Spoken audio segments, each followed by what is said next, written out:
It started, as these things often do, with a blocked drain.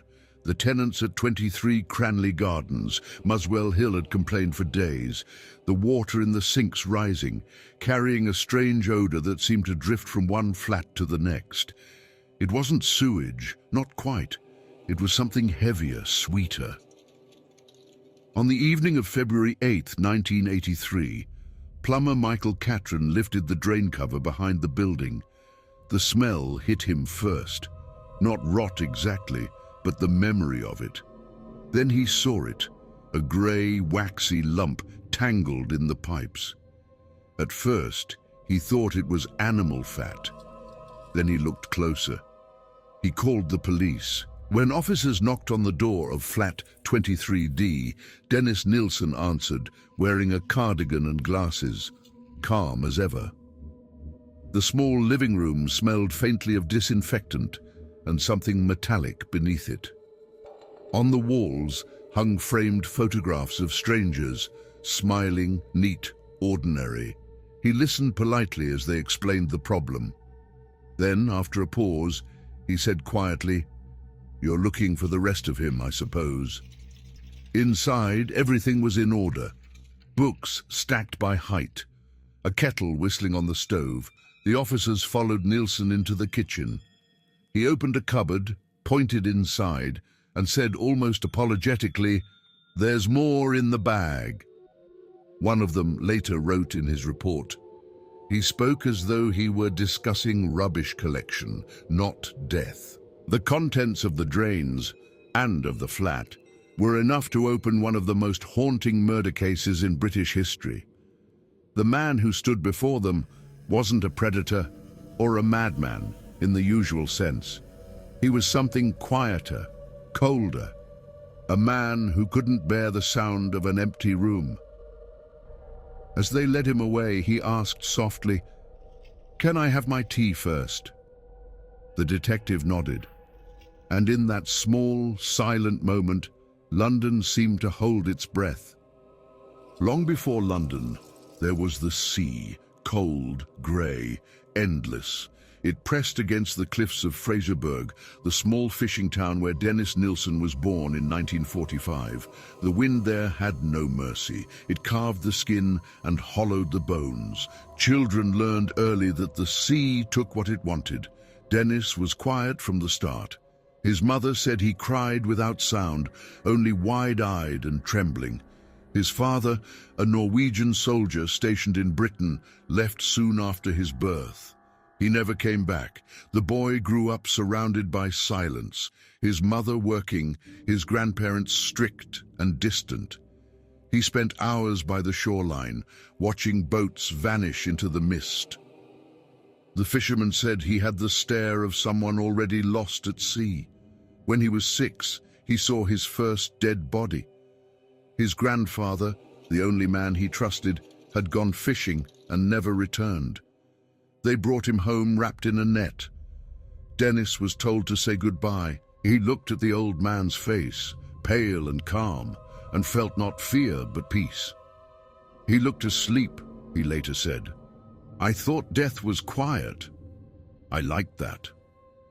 From that moment, the sea changed for him. It was no longer danger. It was stillness. School was a blur of grey mornings and stricter teachers. He was smart, but withdrawn. He preferred cemeteries to playgrounds, listening to the wind in the grass. Other children called him the Undertaker. He didn't mind. When his mother remarried, he grew colder. His stepfather disliked him, said he was too delicate, too strange. Dennis learned early that silence was safer than truth. He began to sleep facing the wall, speaking to no one, carrying his thoughts like stones in his pockets. At 16, he joined the Army Cadets. It gave him structure, routine, a sense of belonging. He excelled at cleaning rifles, folding sheets, following orders. The uniform gave him something his home never had: symmetry. But beneath the discipline, something else grew, a fascination with the boundary between the living and the still. Years later, when detectives asked him why he kept the bodies, he said, "I think it began there." With my grandfather. When he died, he stayed. Everyone else left. London was supposed to fix him. He moved there in the late 1970s, another man swallowed by the city's grey rhythm, another set of shoes on the pavement.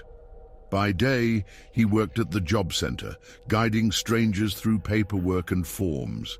By night, he returned to his small flat on Melrose Avenue, where the only sound was the ticking of a clock. Neighbours described him as polite, quiet, and neat. He fed his dog, Bleep, twice a day, kept his shelves in perfect order, and made tea every evening for one. When asked once why he never dated, he smiled faintly. "People leave," he said. "Tea doesn't." The loneliness grew like damp beneath wallpaper, unseen but spreading. He spent weekends drinking alone, listening to the radio, staring at the reflection of his own face in the window. Sometimes he imagined someone sitting across from him, just breathing, filling the space. In December 1978, he met a young man at a pub near Cricklewood. They talked about music, shared cigarettes, and walked home together through the fog. The boy was tired, drunk, half asleep by the time they reached the flat. Nilsen made them both tea. Later, he told the police, "I was afraid he would leave in the morning. I wanted it to stop there, the leaving." He said the moment itself was quiet, no struggle, no anger. When it was over, he sat beside the body for hours, drinking more tea, talking softly. In the morning light, the room looked peaceful, almost domestic. He washed the body carefully, dressed it, and placed it on the bed. "I didn't see death," he said. "I saw someone who finally stayed." For days afterward, he came home from work and spoke to the body as if nothing had changed. He cooked, cleaned, read the paper aloud. When decomposition began, he panicked, then found a solution: dissection, disposal, and bleach. He said it wasn't cruelty, it was necessity. "I didn't want to throw him away," he explained. But I couldn't let him rot." By spring, the flat smelled faintly of disinfectant and burnt air. He began to drink more heavily, to wander through the pubs again, looking not for desire, but for company that wouldn't vanish. And when the silence returned, he repeated the ritual. It wasn't rage, it was maintenance. He was fixing the hole inside himself the only way he knew, by filling it. Time in that flat stopped obeying the calendar. Days slid into nights, weeks into a haze of radio static, cigarette smoke, and soft conversation that no one else could hear. Dennis Nilsen went to work each morning as if nothing existed outside the ritual. The job center, the paperwork, polite greetings, then home to a quiet room that still seemed inhabited. He kept the bodies for company.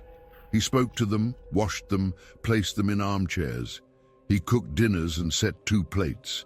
He played music softly, Bach mostly, and said later that it felt less empty that way. "They were my friends," he told detectives. "They didn't argue. They didn't leave." When the smell grew unbearable, he found ways to manage it. He boiled water with disinfectant, opened the windows at night, and sealed gaps with towels. At first, he hid them under the floorboards. Later, when there was no more space, he turned to the garden, small, fenced, quiet. Neighbors sometimes saw smoke curling from his back garden at odd hours. They thought he was burning rubbish. He was. Through those years, the disappearances continued. Young men, drifters, boys from stations and pubs who vanished into London's fog. Police assumed they'd moved on, run away, fallen through the cracks of the city. No one thought to look inside Melrose Avenue. Inside, the air thickened with a strange kind of calm. Nilsen kept notes, dates, initials, vague phrases like "stayed a while" and "didn't want to go." He wrote that he never felt evil, only loneliness mixed with duty. "I didn't kill them to end life," he said. "I killed to keep it near me." When he was finally evicted in 1981, he moved to Cranley Gardens, taking his dog and a few possessions. He left behind a flat that no one could stand to enter, floorboards warped by heat, drains scarred by acid, and the faintest smell of something that refused to fade. To the neighbors, he was still that quiet man with the dog. No one imagined that he had spent years living with the dead, not out of hate, but out of fear that silence might start talking back. Muswell Hill, London, February-March 1983. The drains told the truth first. When the plumber's discovery reached Hornsey police station, it sounded absurd. Human remains in the pipes. But when the samples came back from the lab, the results were unmistakable. Flesh, fat, bone, human. At 23 Cranley Gardens, everything looked too normal. A narrow hallway lined with photographs, a kettle still warm, the dog bowl full, and Dennis Nilsen standing quietly by the window as if waiting for guests. "We'd like to ask you a few questions," one officer said, "about the drains." He nodded. He didn't ask why. He simply said, "There's more in the cupboard." At the station, he spoke freely, almost gratefully. The words came slow, ordered, like dictation. "It began at Melrose," he said. "I was lonely. I wanted them to stay." He described 5 years of killings with the tone of someone reading a grocery list, measured, exact, indifferent. When asked how many, he frowned slightly. 15, I think. Maybe 16. I stopped counting." The detectives listened in silence. Each sentence seemed to peel back another layer of London's indifference. All those years when no one noticed boys vanishing from pubs and stations. He spoke of washing the bodies, of keeping them for days, of talking to them as if they could hear. "I never wanted pain," he said. "I wanted presence." The officers noted every word. It didn't sound like madness. It sounded like someone explaining the logic of a habit he no longer needed to hide. When they searched the flat, they found photographs, cooking pots, and plastic bags sealed with tape. Inside one, remains submerged in cloudy water. Another contained ash mixed with fragments of bone. It was all labeled neatly, like a clerk's archive. One detective wrote in his report, "It was not chaos. It was order, misused." During questioning, Detective Chief Inspector J asked him what he thought should happen now. Nilsen looked down at his hands and said, "Nothing. It's over. I was tired of the silence anyway." He spent that night in a holding cell, reading an old newspaper someone had left behind. When the guard checked on him, he was humming softly, a tune no one recognized. The trial began in October 1983 at the Old Bailey, under a grey sky that seemed to match the tone of the entire case. There were no outbursts, no drama, just a procession of quiet facts. For the first time, the public heard the voice of Dennis Andrew Nilsen, the man who had spoken so softly while describing so much death. He stood in the dock like a teacher before a class, correcting small errors in testimony, clarifying dates, refusing to look ashamed. "They were lonely," he said once. "So was I. That's all there is to it." Reporters called him the kindly killer, not out of affection but disbelief. He didn't fit the word monster. He was articulate, polite, even gentle, and that made it worse. The prosecution called it a campaign of calculated murder. The defense spoke of mental illness, detachment, emotional vacuum. Nilsen himself described it as a search for company that became contamination. When asked why he finally confessed, he said, "Because the drains were blocked. Because I was tired of pretending the silence wasn't real." On November 4th, 1983, he was sentenced to life imprisonment, with a recommendation of at least 25 years. He accepted the verdict with a nod, and thanked the judge for his time. In prison, he lived much as he had outside, quietly, orderly, politely. He worked in the library, wrote long essays about morality and loneliness, and painted.